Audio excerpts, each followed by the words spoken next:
پرۆژەیەکی دەتوان بڵێن پرۆژەیەکی استراتیژیە، پرۆژەیەکە کە ئەوها بە چاوەی بینین بە مرەتەبی کراوە و منەوێ پێش هەموو شتێک دەستخۆشی لە دەستی وەبەرهێنان بکەم کە ئەزانم هاوکار بووە لە لابردنی هەندێک لەو بربەستانەی کە هەبوو لەم پرۆژەیە، پشتگیری و دەستخۆشی لە وەزارەتی کشت و کاڵ بکەین وەزیر و لە وەبەرهێنەرەکە خۆی کە ئەمە کارێکی دەستە جەمعیە لە بینی کەرتی تایبەت و حکوومەت بۆ بنیادنانی ژێرخانێک بۆ کەرتێک کە کەرتێکی ئەساسیە بۆ هەرێمی کوردستان کە کشت و کاڵە. ئێمە باسی هەمە جۆرکردنی داهاتەکەین، باسی هەمە جۆرکردنی ئابووری هەرێمی کوردستانەکەین،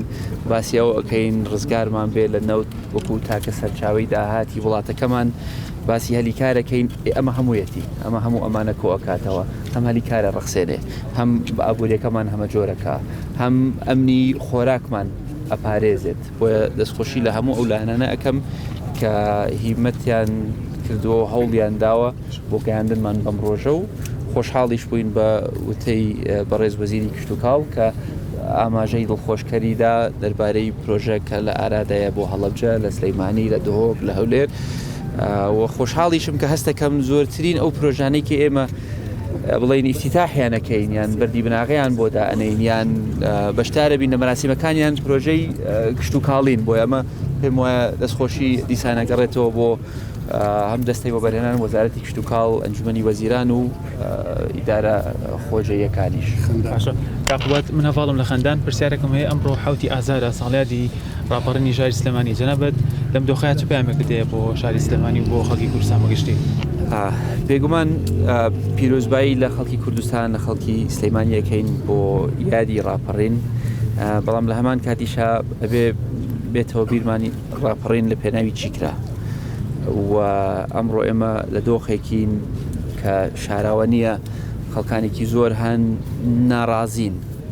یان چاوەڕێی ژیانێکی باشترەکەن، چاوەڕێی حکومڕانیەکی باشترەکەن، چاوەڕێی بیئەی سیاسیەکی باشترەکەن، چاوەڕێی ئابوووریەکی باشترەکەن، چاوەڕێی زۆر شتەکەن کە ئێمە وەکو کەسانی سیاسی، وەکو کەسانی حکومی، وەکو کەسانی بەرپرس ئەبێ ڕەچاوی ئەو وەزع بکەین، ئەبێ خەمێک بخۆین بۆ ئەو بڵێ نیگەرانی کە ڕەنگ بێ هەبێ و هەر یەکەمان لە شوێنی خۆمانەوە لە ئەو ئاستەی کە هەمانە لەو دەسەڵاتی کە هەمانە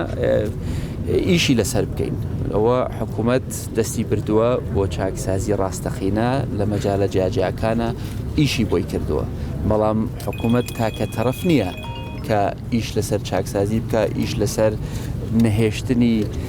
ناڕەزایەتی بکە. ئێمە لە بیئەیەکی سیاسی ئاژین، لایەنە سیاسیەکانی شەبێ هەستن بە مەسئولیەتی خۆیان بە سیاسەتەکانی خۆیانە بچنەوە پەرلەمان وەکو جیهەتی یاسادانان ئەبێ یارمەتی دەربن، قانونمان بۆ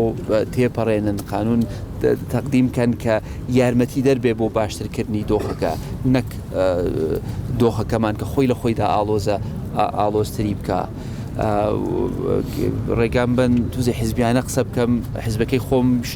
لە پاڵەوەی کە حکوومەت دەستی بردووە بۆ چاکسازی، حیزبەکەی خۆشم دەستی بردووە بۆ چاکسازی. ئێمە وەکو یەکێتی دەستمان بردووە بۆ کۆنفرانسێکی زۆ فراوان بە ناوی دیداری یەکێتی کە لێرەدا پیاچوونەوە ئەەکەین بە سیاسەتەکانی حیزبەکەمان، بە گەڕانەوەی فکر و بیر و ڕوئیا بۆ سیاسەتکردن. منی وادارم هەموو لایەنە سیاسیەکانە بە سیاسەتەکانی خۆیانە بچنەوە سیاسەتێکی نوێ دابڕێژین، گشتگیر بێ، هەر حیزب بە تێڕوانینی خۆی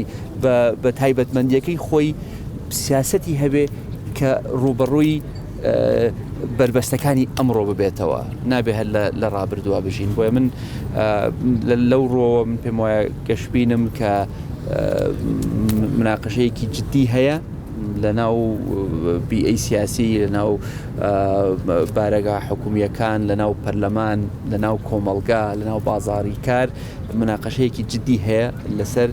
چۆنیەتی چاککردنی ئەم دۆخە، نەک هەر گلەییکردن. بۆیە ئەمە پێم وایە خۆم هەر گەشتبینم دڵنیام بەسەر ئەو بربەستانەش زاڵە بین. کاکوالون پێشەوەم لە تۆڕیدای ڕوودا و بڕیارەکەی دادگای فیدراڵی عێراق لە سەبارەت بە نەوت هەرێمی کوردستان لە حکوومەتی عێراق جێبەجێ دەکرێت و پرسیاری دووەمیشم سەبارەت بە بیراوانی بادینانەوە لە حکوومەتی هەرێمی کوردستان چۆن چاودێری و سزادراونی پارێزگای دووەک دەکەن و چۆن لە بڕیارەکەی سەرۆکی هەرێمی کوردستان ڕوانیت کە بۆ کەمکردن سزاکانیان بۆ. دەربارەی بڕیاری محکەمەی فێدرالی ئەو بڕیارە دراوە و ڕوونە بۆ زۆر بەمان کە ئەو بڕیارە ناحەقیەکی تایە بەرامبەر بە هەرێمی کوردستان و ناعەدالەتێکی تایە بەرامبەر بە هەرێمی کوردستان و نیگەرانیەکیش هەیە بەرامبەر بە ئەم بڕیارە. بەڵام نازانم ئیتر هەر خۆم لە خۆما دائیمە کەسێکم گەشتبینم دائمە بە دوای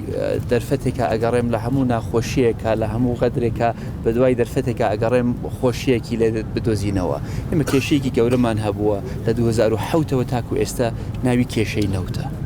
ئەگەر ئەم بڕیاری محکەمەی فێدرالیە ببێ بە دەرفەتێک بۆ ئەوەی ئێمە وەکو حکوومەتی هەرێمی کوردستان لەگەڵ حکوومەتی فێدرالی بە جددی دابنیشین لەسەر مەلەفی نەوت ئەم مەلەفە یەکلای بکەینەوە بە یەکجاری یەکلایی بکەینەوە تاکو کێشەی نەوت نەمێنێ لە بینی هەرێم و بەغا تاکو کێشەی ئابووری نەمێنێ لە بینی لە ناو عێراق و لە هەرێمی کوردستان تاکو چیتر کێشەی موچە نەمێنێ ئەمانە هەمووی چارەسەر بکەین من پێم وایە دەرفەتێکە بێ بۆ ئەوەی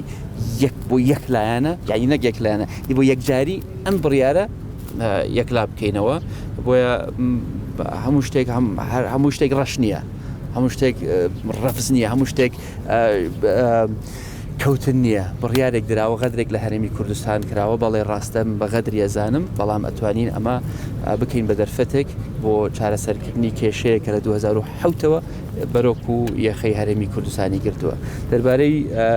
بڕیارەکەی جەنابی سەرۆکی هەرێم پێم وایە بڕیارێکی دروستی داوە دەستخۆشی لە جەنابیەکەین بۆ ئەو بڕیارێکی داوێتی پێم وایە ئێمە باسی یادی ڕاپەڕی نەکەین یەکێک لەو خاڵانەی کە ئەبێ ئێمە شانازی پێوە بکەین لە هەرێمی کوردستان ئازادیە بۆیە پێم وایە ئەم بڕیارەکە لە جێی خۆیەتی دەستخۆشی لە ئەەکەین و ئێمە هەمومان ئەبێ پاڵپشت بین بۆ ئەوەی ئازادی بپارێزین. من هەمیشە وتومە زیندان شوێن نییە بۆ ڕۆژنامەنووس زیندان شوێنێک نییە بۆ کەسێک کە چالاکوان بێ یان کەسێکی تر بێ کە ڕائێکی خۆی دەربڕێ کە ئەو ڕەنگ بێ مخالفی ڕئی من بێ یان ڕئی حیزبەکەم بێ یان ڕئی حکوومەتەکەم بێ یان هەر جۆرە ڕائێک بێ بەڵام هەمووشی ئەبێ قانون ئەمە مافی هەمومان بپارێزێت و حەدیش بۆ هەمومان دابنێت. بۆ من پێم وایە بڕیارێکی دووسی داوە دەستخۆشی لێ ئەەکەین و بینە سەر مشکلەکانی ترکە لە بەردەممانایە و ئیشەڵا ئەوەش بە ڕۆحەتێکی باش و نیشتیمان پەروەرانە بتوانین ڕوبەڕۆیان ببینەوە و زاڵ بین بەسەر ئەم تەحەدایانەی کە ڕویان لە هەرێمی کوردستان کردو و سپاستانەکەم دەستان خۆش بێت.